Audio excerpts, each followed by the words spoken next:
Olá, iniciamos então a gravação do material para formação do PESC, Diversidade Étnico-Racial em São Leopoldo e Equidade Racial, com a nossa convidada Grazi Oliveira.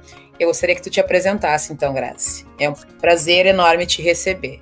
É uma alegria poder estar aqui, né, contribuindo, né, e trazendo algumas reflexões, momento de aprendizado que também para mim, né. Então, eu sou Graziela Oliveira, como disse a Indiara, sou professora da rede do município de Esteio há mais de 12 anos, formada em pedagogia, educação física, sou especialista, né, em gestão escolar e estou aí concluindo neste mês, já entramos no mês de outubro, né, neste mês, concluindo a dissertação do mestrado, né, rumo a ser mestra. Estou já hoje atuando como, nesse momento, mais um pouco fora da sala de aula, porque eu estou representando todos os trabalhadores aqui do município, estou presidente do sindicato aqui dos municipários, né, e atuo também dentro do movimento negro, não só na cidade, né, não só no movimento negro de Esteio, mas no movimento negro de forma estadual, né, através do movimento negro unificado, através do coletivo de profs pretas, né, que é daqui da nossa região, e enfim, né, através da luta política também. Estou aí em diferentes espaços, né, quase que bombril, 1001 utilidades. Diferentes frentes de trabalho e todas elas muito importantes, né? Grazi, nós queremos, com a formação, conseguir contextualizar e trazer à voga novamente a importância de todas as legislações constituídas a nível nacional, né? Eu sei que de uma delas tu estás te aprofundando agora nesse trabalho do mestrado, como também as legislações que nós temos no município, né, na nossa região e no município. Então, eu gostaria que tu falasse um pouco mais sobre a LDB, né, principalmente o artigo 26A, que é o teu foco de estudo, e sobre as leis 10.639 e 11.645 e as implicações dela, por que tu consideras que essas legislações são importantes e por que todos os professores precisam estar familiarizados com elas? Perfeito.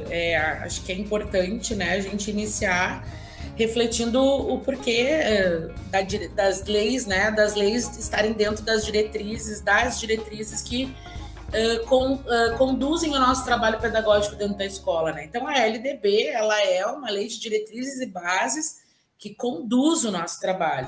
E ela é o fio condutor, né, dessa nossa prática pedagógica. Então, acho que a primeira questão que a gente precisa sanar é o entendimento de que a LDB está, e ela está dada desde 1996, e ela precisa ser respeitada, né? Dentro dela diz diferentes normas, traz diferentes orientações que são fundantes para o processo educacional, né? Desde a estrutura, como a escola deve estar organizada, de que forma a escola deve estar organizada, a quantidade de horas de trabalho que deve ser minimamente garantidos para os nossos estudantes, enfim, ela conduz todo esse trabalho. E dentro da lei das diretrizes e bases está o artigo 26A, né, que trata das duas leis que a gente vai conversar um pouco aqui, que é das 10.639, que foi instituída em 2003, e a 11.645, que depois, posterior, veio para instituir em 2008. O que trata essas duas leis, né? Elas trazem, né, que é obrigatório o ensino da cultura e história africana, afro-brasileira e indígena dentro do currículo escolar.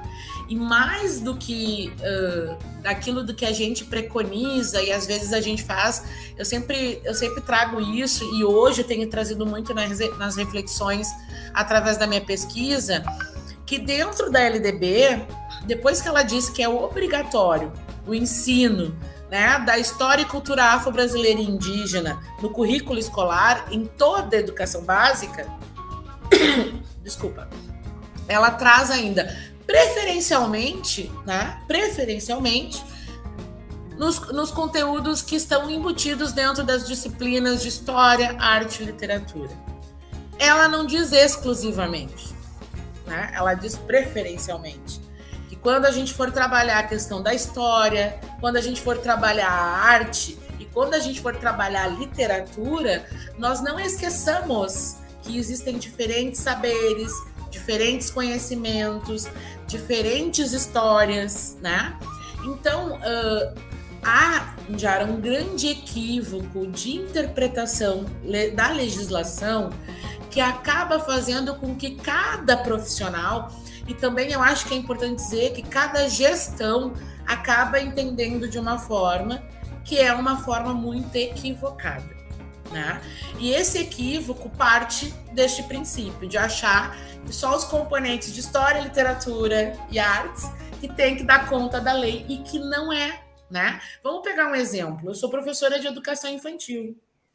Dentro das minhas limitações e dentro do meu trabalho, quando eu estou com as crianças, eu faço todo um planejamento que tem uma intencionalidade. A gente trabalha dentro da educação infantil muito partindo desse princípio, onde eu quero fazer com que a criança interaja com o meio e com tudo que eu vou estar proporcionando. E se eu estou falando, por exemplo, né, estou trazendo questões de histórias, né? Como é que eu faço para contemplar a cultura afro-brasileira e indígena dentro desse processo? Eu preciso, dentro dos componentes, dentro dos campos de experiência, né, que é no caso da educação infantil, contemplar, preferencialmente quando eu estou trabalhando com artes, preferencialmente quando eu estou trabalhando com a literatura, preferencialmente quando eu estou contando histórias. Então, não é especificamente a disciplina, né? A gente tem aí uma má interpretação profunda em relação a isso. Então, a LDB, ela nos traz a obrigatoriedade, não é uma escolha, é obrigatório o ensino. Bom, o que a gente escuta nas formações, Indiara? Ai, mas eu não estou preparada, a universidade não nos capacitou, ela não nos preparou, A universidade, se a gente for parar para pensar, ela não nos preparou para muita coisa, né? Também sou professora de séries de anos iniciais e de anos finais, por conta da graduação em Educação Física. E me lembro que dos anos como professora, eu fui desafiada a ser professora de correção de fluxo, né? A gente tem aqui no nosso município uma proposta em que a gente consegue trabalhar com os alunos que já acabaram repetindo por várias razões ou abandonando a escola por várias razões. E aí eu fui professora que trabalhou, então, com alunos do 6º ao 9º ano, todas as disciplinas. Então, pensa, eu pedagoga, formada em educação física, eu não tenho uma formação específica em biologia, história, geografia, física, mas eu tive que buscar, buscar informações, buscar outros apoios para poder dar conta disso. E quando a gente trata sobre a questão das leis 10.000 e 11.000, eu parto desse mesmo princípio. Nós, como professores, mesmo que a gente não tenha sido preparados ou estudado dentro da academia para poder dar conta desta demanda que é extremamente fundamental, eu preciso também buscar. Eu preciso fazer cursos de capacitação, eu sempre brinco, né? O Google tá tão acessível, né? O Google tá tão perto da gente, o Google nos responde tantas coisas, né? Eu preciso buscar o amigo Google, eu preciso buscar o movimento negro, o movimento indígena. Eu tenho que buscar. Então, às vezes, né?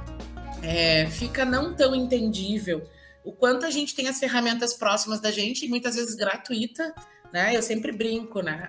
Usem e abusem de mim, né? Hoje eu não dependo disso para sobreviver, né? Sou professora, hoje não é a minha fonte de ganho falar sobre a temática. Então, quando eu tiver agenda e precisarem de mim, me chamem para falar com as crianças, para falar com os professores, e eu não vou cobrar.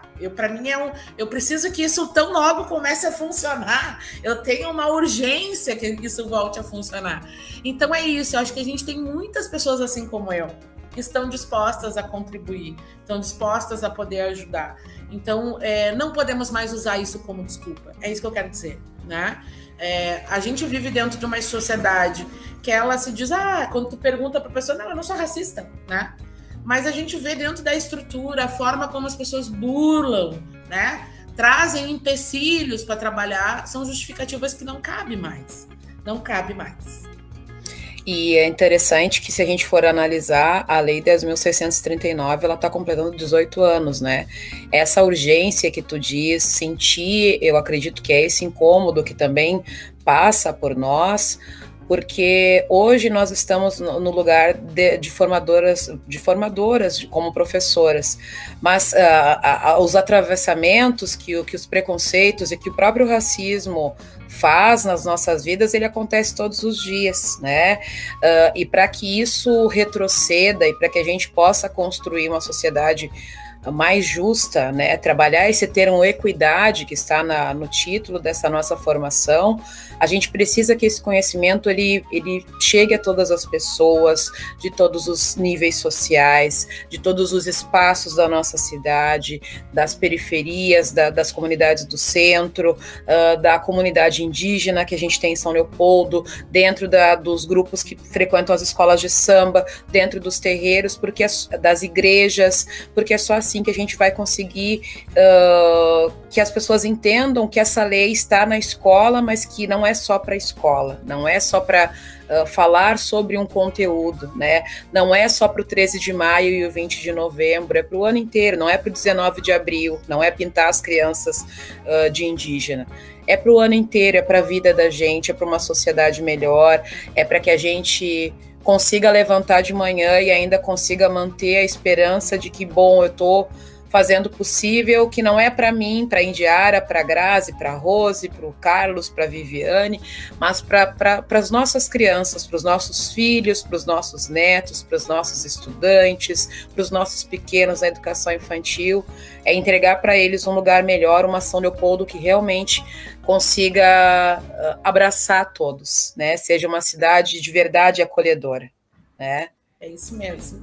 É bom, como eu fiquei aqui ouvindo tu falar, e aí, assim, é importante, né? A Petronilha, né? Uma referência muito importante para nós, quanto gaúchas, mulheres gaúchas, pretas, mas para toda a sociedade como um todo no Brasil, né? E ela fala exatamente sobre isso, né? A gente entender que precisamos trabalhar as diferentes culturas no Brasil e a gente não reproduzir esse apagamento que já vem acontecendo e sendo reproduzido há anos, né? A gente precisa romper com esta... precisamos romper com essa reprodução sistemática desse racismo cotidiano, né? E ela diz que, bom, trabalhar a educação das relações étnico-raciais é um projeto de sociedade, né? Então eu gosto muito de trazer isso, porque acho que a Petro nos convida a pensar além dos muros da escola, né? A gente hoje tem essa obrigatoriedade de trabalhar dentro da escola, e eu quero que entenda, né, as colegas e os colegas que estão nos escutando nesse momento, estão assistindo esse vídeo nesse momento, é importante que a gente saiba e entenda isso, né? Às vezes é muito ruim, porque quem gesta cria as leis e goela abaixo nos enfiam, né? E a gente tem que dar conta delas. E eu sei disso. Eu sou professora, né, de chão, de sala de aula, e tenho dialogo totalmente com todos e todas. Quando a gente tem que, goela abaixo, né, dar conta de leis que às vezes vêm de fora e que não nos dão subsídios para trabalhar. E, na verdade, essa é a questão. Nós precisamos aproveitar espaços como esse, né, que a gente tenha a oportunidade de estar se formando, se capacitando, para que a gente possa, então, dar conta disso.